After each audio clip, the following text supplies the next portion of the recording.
Dear student, आज हम उत्तर वैदिक काल के बारे में चर्चा करेंगे।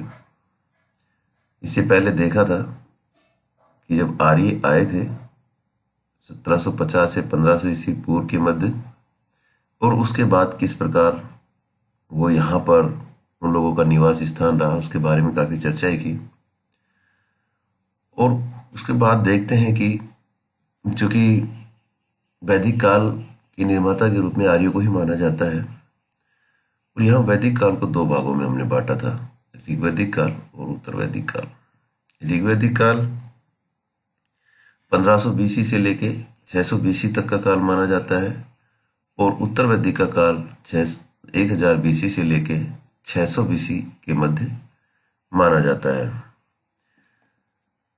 उत्तर वैदिक काल में महत्वपूर्ण परिवर्तन हुए हैं, चाहे वो लोहे की जानकारी हो, चाहे राजतंत्र का विकास हो, क्षेत्रीय शक्तियों का विकास हो, सामाजिक परिवर्तन भी बड़े स्तर पे यहाँ पर देखने को मिलते हैं। चारों वर्णों का स्पष्ट उल्लेख भी यहाँ देखने को मिलता है। तो ऐसे बहुत से परिवर्तन हुए हैं जो उत्तर वैदिक काल में ही बदलाव की ओर हम देख सकते हैं। आज का भी हमारा टॉपिक यही है कि उत्तर वैदिक काल में राजनीतिक और सामाजिक व्यवस्था में जो परिवर्तन हुए थे ऋग्वैदिक से अलग, उसी के बारे में आज हम यहाँ पर देखने वाले हैं। ऋग्वैदिक काल आर्यों की सभ्यता का एक बहुत ही स्वर्णिम काल, रचनात्मक काल माना जाता है, लेकिन उसके बाद देखते हैं कि उत्तर वैदिक काल भी एक परिवर्तन काल माना जाता है। इस युग के अंतर्गत काल हमने बताया था कि 1000 बीसी से 6000 बीसी तक के मध्य माना जाता है, और इसका जो मूल स्वरूप है वो इसके मध्य ही आता है आर्यों का। अगर स्रोत के बारे में पता करें तो हमें यहाँ से पुरातात्विक और साहित्यिक स्रोतों के से उत्तर वैदिक काल की जानकारी हमें मिलती है। वैदिक संहिता, जिसमें शाम, यजुर और अथर्व, इनसे भी चर्चा मिलेगी। ब्राह्मण ग्रंथ एवं उपनिषद इस युग की सभ्यता पर प्रकाश डालते हैं। पुरातात्विक स्रोत, जिसमें हम देखते हैं कि चित्रित धूसर मृतबाण, लोहे के प्रयोग भी इस समय से ही मिलने लगे हैं। तो इन प्रमाणों से एक स्थायी ग्रामीण जीवन की झलक मिलती है। इनकी अन्य विशेषताओं में अगर देखें उत्तर वैदिक काल में, तो क्षेत्रीय राज्यों का उदय, कबायली तत्वों का इस समय काफी कमजोर हो जाना, वर्ण व्यवस्था थोड़े जटिल हो जाते हैं, कृषि प्रधान अर्थव्यवस्था का उदय होता है। इससे पहले हम देखा था कि ऋग्वैदिक काल में पशुपालन प्रमुख उनका प्रधान व्यवसाय था, और धार्मिक कर्मकांडों की प्रधानता की शुरुआत यहाँ से होती है। तकनीकी विकास के दृष्टिकोण से भी सर्वाधिक महत्वपूर्ण एक लोहे के उपयोग, जो हम 600 बीसी के आसपास मानते हैं अतरंजी खेड़ा से, वहां से निर्माण शुरू होता है। आरंभ में इसका उपयोग अस्त्र शस्त्रों के निर्माण में होता था लोहे का, परंतु धीरे धीरे इसका व्यवहार कृषि तथा अन्य आर्थिक गतिविधियों में भी होने लगा। तो इन परिवर्तनों का प्रभाव परवर्ती सभ्यता और संस्कृति पर व्यापक रूप से हम देख सकते हैं। तो यहाँ देखते हैं कि उत्तर वैदिक काल में महत्वपूर्ण परिवर्तन यहाँ पे काफी हमें देखने को मिलते हैं, जो उत्तर वैदिक काल में ही हुए हैं। अब जो कि आज का हमारा टॉपिक राजनीतिक परिवर्तन और सामाजिक परिवर्तन ही पढ़ने वाले हैं। तो पहला हम देखते हैं राजनीतिक स्थिति उस समय उत्तर वैदिक काल में किस प्रकार परिवर्तित होती है ऋग्वैदिक आर्यों की बजाय। पहले कबायलाई समाज था ऋग्वैदिक काल में, और अब वो जनपद बन जाने के कारण अब राजनीतिक गतिविधियां भी तेज हो जाती है। और इस काल का एक महत्वपूर्ण, हम राजनीतिक स्थिति से अगर देखें तो यह राष्ट्र की अवधारणा का विकास होता है। बच्चों, ये ध्यान रखना है, राष्ट्र की अवधारणा का विकास कब से शुरू होता है, ये क्वेश्चंस भी बहुत पूछा गया है। तो राष्ट्र की अवधारणा का विकास उत्तर वैदिक काल से होता है, और साम्राज्यवादी तथा सामंतवादी दोनों प्रकार की प्रवृत्तियां इस समय बढ़नी शुरू हो जाती है। क्योंकि राष्ट्र का जब विकास होगा तो उसके साथ साथ साम्राज्यवादी और सामंतवादी प्रवृत्ति भी देखने को मिलती है। उत्तर वैदिक काल में राजत्व का देवी सिद्धांत स्पष्ट हो गया, और स्त्रियों की राजनीतिक गतिविधियां थोड़ा कम हो गई। यहाँ पे एक परिवर्तन होता है कि जो ऋग्वैदिक काल में स्त्रियों की स्थिति काफी अच्छी थी, राजनीतिक दृष्टिकोण से भी अगर देखें तो वो स्थिति यहाँ थोड़ा कम नजर आती है। इसी काल में पुरु एवं भरत जनपदों को मिलाने से कुरु जनपद का निर्माण होता है। इसी प्रकार तुर्वस एवं कृवि जनपदों को मिलाने से पांचाल जनपद का निर्माण होता है। ये भी ध्यान रखना है। पूछ लेते हैं पांचाल में कौन कौन से जनपद हैं, तो उसमें तुर्वस कृवि ऐसे क्वेश्चन भी कभी कभी आ जाते हैं। उत्तर वैदिक काल में राज्य का आकार बढ़ने से राजा के पद का महत्व भी बढ़ गया है, क्योंकि राजा को इस काल के ग्रंथों में विष माता कहा जाता है और अपने पद की प्रतिष्ठा के लिए राजा इस काल में राजसूय यज्ञ, अश्वमेध यज्ञ और वाजपेयी यज्ञ जैसे विशाल यज्ञों का आयोजन भी वह करता है। अब यह देखते हैं कि जैसे जैसे साम्राज्यवाद का विकास होता है, वैसे ही विभिन्न दिशाओं के शासकों ने अलग अलग उपाधियों को धारण करना भी शुरू कर दिया।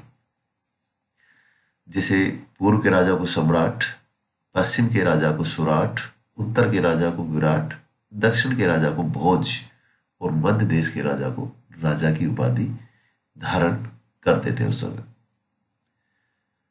उत्तर वैदिक काल में रचे गए ब्राह्मण ग्रंथों और उपनिषदों से भी हमें बहुत सी जानकारियां मिलती है। अगर देखा जाए कि उस समय कौन कौन से महत्वपूर्ण राज्य अस्तित्व में आए, तो उनको भी हम देख सकते हैं। उसमें गांधार, केकई, मंत्र, पांचाल, काशी, कौशल, ऐसे ये राज थे जो उत्तर वैदिक काल में गिनाए जाते हैं। तो उत्तर वैदिक काल राज्यों के बारे में भी पूछ सकते हैं, तो ये भी आपको याद रखना है। कौशल, काशी, पांचाल, मद्र, केकई, गांधार, ये उस समय राज्य थे। राजत्व का देवी सिद्धांत इस कालखंड में स्थापित हुआ। राजा के पदारोहण के लिए जनता की पूर्व स्वीकृति आवश्यक थी। राजा का पद जो उस समय होता था वंशानुगत होता था और उस पर धर्म का अंकुश भी होता था। उत्तर वैदिक काल में राजा स्वेच्छाचारी हो गया था। वह किसी भी व्यक्ति को दंड दे सकता था, प्रजा से कर वसूल कर सकता था, किसी भी कर्मचारी को अपदस्थ कर सकता था। वह साम्राज्य का विस्तार, यश और कीर्ति का प्रसार करने के लिए भी अपने आप में स्वतंत्र था। तो इस प्रकार ये राजा का पद था। यहां देखते हैं कि वंशानुगत हो जाता है। ऋग्वैदिक काल में ये स्थिति नहीं थी। अगर उत्तर वैदिक कालिक प्रशासनिक व्यवस्था के बारे में देखें, तो यहाँ देखते हैं कि आर्यों के जीवन में पूर्ण रूप से स्थिरता आ गई थी। जो एक कबीलाई समाज था, एक जगह से दूसरी जगह भटकते रहते थे ऋग्वैदिक काल में, वो स्थिति अब स्थिर हो जाती है यहाँ पे आके। और राजनीतिक दृष्टि से राष्ट्र ने इस काल में संस्था का रूप भी धारण कर लिया था और व्यवस्थित शासन प्रणाली की आवश्यकता महसूस इस समय की गई थी। वैदिक काल में प्रशासनिक कार्यों में राजा को सहयोग देने के लिए मुख्य रूप से तीन ही अधिकारी थे: पुरोहित, सेनानी और ग्रामणी। उत्तर वैदिक काल में प्रशासनिक अधिकारियों को रत्निन कहा गया है। ये पूछा जाता है रत्निन का क्या अर्थ है, तो उत्तर वैदिक काल के प्रशासनिक अधिकारी थे। इस काल में भी पुरोहितों को सर्वोच्च स्थान यहाँ प्राप्त होता है। पुरोहितों के बाद यहाँ देखते हैं कि सेनापति, संग्राहिक, जिसको कोषाध्यक्ष बोलते हैं, भागदूत जो कर वसूल करने वाले होते हैं, प्रतिहारी, अक्षवाप, छत्री, पालागल दूत या संदेशवाहक आदि प्रमुख पदाधिकारी उस समय थे। उत्तर वैदिक काल में ग्रामणी के कार्यों में भी वृद्धि हुई। ऋग्वैदिक काल में ग्रामीण स्तर पर केवल सैनिक कार्य करता था, किंतु अब ग्राम के लोगों से कर एकत्रित करने और स्थानीय स्तर पर मुख्य न्यायाधीश के कार्य भी वो करने लगे थे। इन अधिकारियों के अतिरिक्त उस समय अंगरक्षक, धर्माध्यक्ष, गुद्दोवारी, कस्वाध्यक्ष आदि का भी उल्लेख हम देख सकते हैं। इस काल में स्थानीय प्रशासकों के लिए स्थपति, शतपति जैसे शब्दों का प्रयोग भी हुआ है। अगर उत्तर वैदिक कालीन प्रशासनिक व्यवस्था की बात करें, तो सभा और समिति जो हमने ऋग्वेद में पढ़ा था, उसको अथर्ववेद में प्रजापति की दो पुत्रियां यहाँ पे कहा गया है। और एक ये उल्लेख भी हम देख सकते हैं कि राजा प्रार्थना करता है कि सभा एवं समिति मेरे ऊपर कृपा करती रहे। तो कहीं ना कहीं हम देखते हैं कि सभा और समिति की स्थापना इस समय काफी महत्वपूर्ण संस्था हो जाती है। और उत्तर वैदिक काल में सभा महत्वपूर्ण एक राजनीतिक संस्था बन रही थी, लेकिन इसकी कुछ शक्ति में कमी आई। उत्तर वैदिक काल में समिति सर्वाधिक महत्वपूर्ण संस्था के रूप में स्थापित होती है, क्योंकि समिति का ही राजा पर पर्याप्त नियंत्रण होता है। आम लोगों की एक साधारण सभा थी समिति। अथर्ववेद में समिति को अरिष्टा भी कहा गया है। समिति सामान्यतः युद्ध, संधि, आय व्यय तथा सार्वजनिक कार्यों की देखभाल भी करती थी। यहाँ पे देखते हैं कि उस समय सभा, समिति और विदत 3 संस्थाएं थी ऋग्वेद काल में, लेकिन उत्तर वैदिक काल में विदत खत्म हो जाती है, सभा समिति का ही अस्तित्व रहता है। न्याय व्यवस्था अगर देखते हैं तो मुख्य न्यायाधीश राजा ही होगा। ब्राह्मण की हत्या को इस समय सबसे बड़ा अपराध माना जाता था, इसलिए ब्राह्मण को दंड मुक्त भी रखा गया है। क्षत्रियों की हत्या के लिए 1000 गाय, वैश्य की हत्या के लिए 100 गाय तथा शूद्र की हत्या के लिए 10 गाय अपराधी को मृतक के परिजनों को कहीं न कहीं देनी पड़ती थी। प्रत्येक हत्या के लिए अपराधी को सरकार को एक बैल देना होता था। चोरी करने वाले को मृत्युदंड अथवा हाथ पांव काट देने का दंड भी दिया जाता था। तो कुल मिला के अगर न्याय व्यवस्था के बारे में यहाँ अगर देखें उत्तर वैदिक काल में तो काफी कठोर थी। तो ये एक राजनीतिक और प्रशासनिक ढांचा था जो स्वरूप बदला है ऋग्वेद काल से। उत्तर वैदिक काल की तरफ आते हैं तो काफी कुछ बदलाव होता है, वो हमने देखा। उसके बाद उत्तर वैदिक कालीन सामाजिक स्थिति के बारे में अगर देखें तो उसमें भी ग्रामीण समाज का एक धीरे धीरे नगरीय समाज की तरफ परिवर्तन होने लगा था। परिवार वही पितृसत्तात्मक होते थे और पैतृक संपत्ति जो थी संयुक्त परिवार की एक निधि होती थी। अपने जीवन काल में पिता अपने पुत्र के मध्य संपत्ति का कार्य विभाजन करता था। उत्तर वैदिक काल में देखा जाए कि आर्य खाने की विशेष शौकीन थी और उनके खास व्यंजनों में हम देखें तो क्षीरोदिन यानी खीर, मुदगोदन यानी लड्डू, धृतोदन और शक्तु आदि प्रमुख थे। शहद का उपयोग भी यहाँ हम देख सकते हैं और विशेष अवसरों पर सुरापान भी यहाँ किया जाता था। उत्तर वैदिक काल में भेड़ एवं बकरी का मांस भी खाया जाता था। तो खान पान पहनावा की तरफ देखें तो 3 वस्त्र प्रमुख थे उस समय, अधो वस्त्र, उत्तरी वस्त्र और अधिवास। इसके साथ साथ जैवर, चीर, चैल नामक वस्त्रों का प्रचलन भी उस समय देखने को मिलता है। स्त्रियों की स्थिति अगर देखें तो उत्तर वैदिक काल में कुछ ब्राह्मण ग्रंथों में स्त्रियों की निंदा के उल्लेख मिलते हैं और उसके आधार पर मान सकते हैं कि स्त्रियों की स्थिति में गिरावट आती है। कई ग्रंथों में स्त्रियों को शूद्र के समकक्ष भी माना गया है। राजनीतिक गतिविधियां काफी कम हो गई स्त्रियों की और उनको शिक्षा से भी दूर रखा जाने लगा है। तो ओवरऑल देखा जाए तो स्त्रियों की स्थिति में काफी गिरावट यहाँ देखने को मिलती है। वर्ण व्यवस्था ऋग्वेद का 10वां मंडल जो अंतिम मंडल भी माना जाता है पुरुष सूक्त, इसमें विराट पुरुष के शरीर से 4 वर्णों की उत्पत्ति का उल्लेख मिलता है। तो पहली बार 4 वर्णों की उत्पत्ति का उल्लेख पहली बार उत्तर वैदिक काल में मिलता है, लेकिन इस काल में वर्ण व्यवस्था स्थापित नहीं हो सकी थी। उत्तर वैदिक काल में वर्ण विभाजन स्पष्ट और जन्म आधारित हो गया था। तो ये ध्यान रखना है, उत्तर वैदिक काल में जो वर्ण व्यवस्था का आधार था वो जन्म आधारित था। उसे पहले भी हमने देखा था ऋग्वैदिक काल में कैसा था, कर्म आधारित था। धर्म की कर्मकांडीय विधानों के प्रभाव से ब्राह्मणों की शाख में अत्यधिक वृद्धि होती है। साम्राज्य विस्तार के लिए क्षत्रियों का महत्व इस काल में काफी बढ़ जाता है।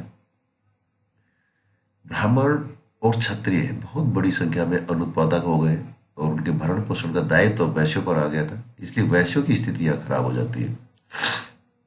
वैश्य इस काल में कृषि एवं पशुपालन के अतिरिक्त व्यापार में भी लग गए थे। वैश्यों को वर्ण व्यवस्था के तहत सैनिक दायित्व भी यहाँ सौंपे जाते हैं। ब्राह्मण, क्षत्रिय, वैश्य को उपनयन संस्कार का अधिकार था और इसी कारण उन्हें द्विज भी कहा जाता है।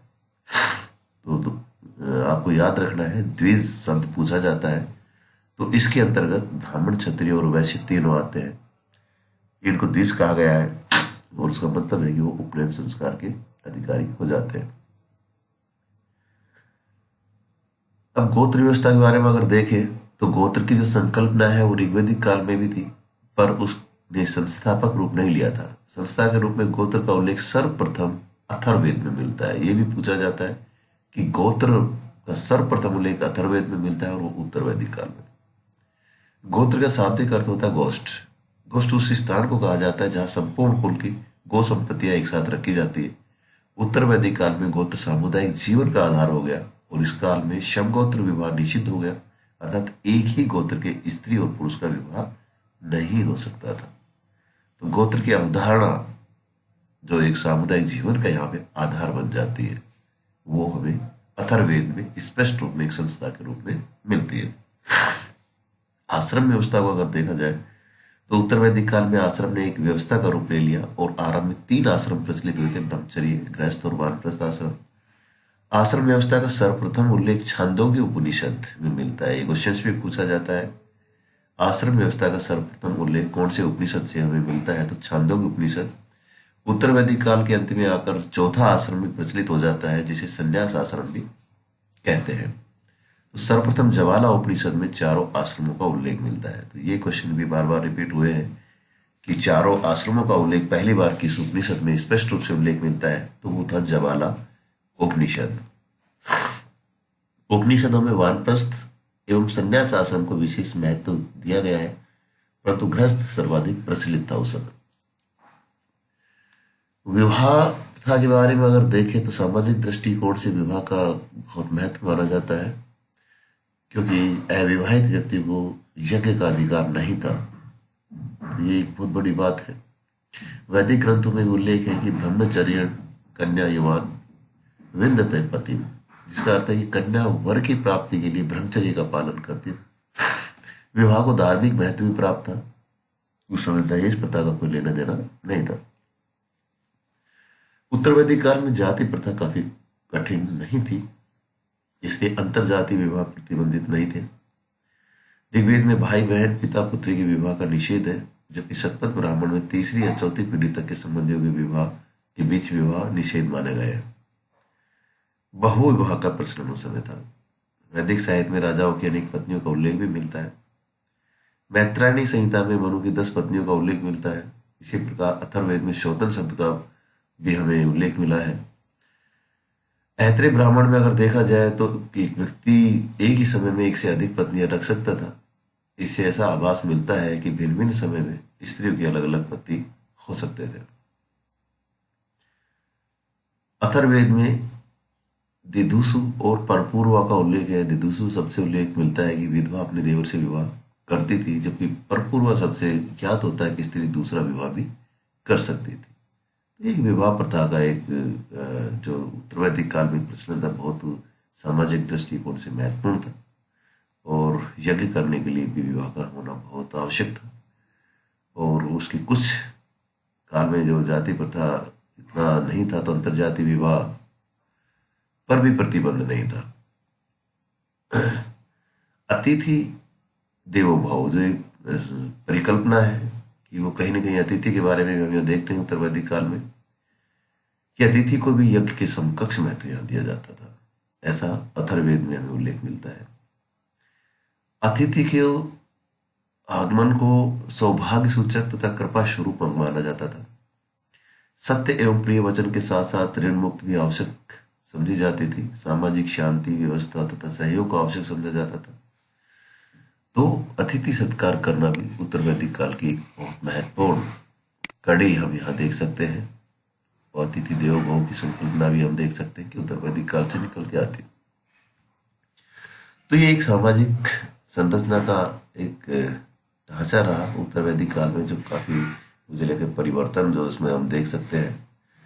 और इसके जो क्वेश्चंस बनते हैं अगर ऑब्जेक्टिव रूप में देखा जाए तो देख सकते हैं कि परिवार पितृ प्रधान पूछा जाता है। स्त्रियों की स्थिति में या गिरावट देखने को मिलती है। ऋग्वेद में के अंतिम मंडल जो 10वां मंडल है उसमें चारों वर्णों का स्पष्ट उल्लेख यहाँ मिलता है। यहाँ का वर्ण विभाजन है वो पहले कर्म आधारित अब जन्म आधारित हो जाता है। अब ब्राह्मण और क्षत्रिय भी बड़ी संख्या में अनुत्पोदक हो जाते हैं, ये भी एक चीज थी। द्विज शब्द का यहाँ इस्तेमाल किया गया है कि ब्राह्मण क्षत्रिय वैश्य के लिए इसका प्रयोग किया गया है, जिन्हें उपनयन संस्कार का अधिकार था। वो भी यहाँ पे एक महत्वपूर्ण चीज देख सकते हैं। पहली बार गोत्र शब्द का उल्लेख मिलता है अथर्ववेद से, वो उत्तर वैदिक काल में हमें मिलता है। उत्तर वैदिक काल में आश्रम व्यवस्था जो ब्रह्मचर्य गृहस्थ वानप्रस्थ और संन्यास आश्रम चारों का स्पष्ट उल्लेख पहली बार ज्वाला उपनिषद उत्तर वैदिक काल में मिलता है। चारों का उल्लेख तो ज्वाला में है, लेकिन पहली बार आश्रम व्यवस्था का उल्लेख छांदोग्य उपनिषद में यहाँ बताया गया है। विवाह प्रचलन में बहुत महत्वपूर्ण सामाजिक दृष्टिकोण से बताया गया है, और वो बताया गया है कि यह नहीं कर सकते अगर विवाह आप नहीं करते हो तो। और अतिथि देवो भव की संकल्पना भी आप देख सकते हैं, बहुत महत्वपूर्ण रही है। तो ये हम आज देख सकते हैं, हमारा जो आज का टॉपिक था उत्तर वैदिक कालीन राजनीतिक और सामाजिक व्यवस्था थी। राजनीतिक व्यवस्था में भी हमने कुछ राष्ट्र शब्द का उल्लेख किया, एक राष्ट्र की अवधारणा का यहाँ सबसे पहले विकास उत्तर वैदिक काल से ही होता है। प्रशासनिक ढांचा भी हमने आपको उसका बताया था कि रत्नीन उत्तर वैदिक काल में महत्वपूर्ण अधिकारी होते हैं। तो ये एक पूरा एक राजनीतिक और सामाजिक ढांचा था जो आपको उत्तर वैदिक काल से संबंधित हमने आपको बताया है।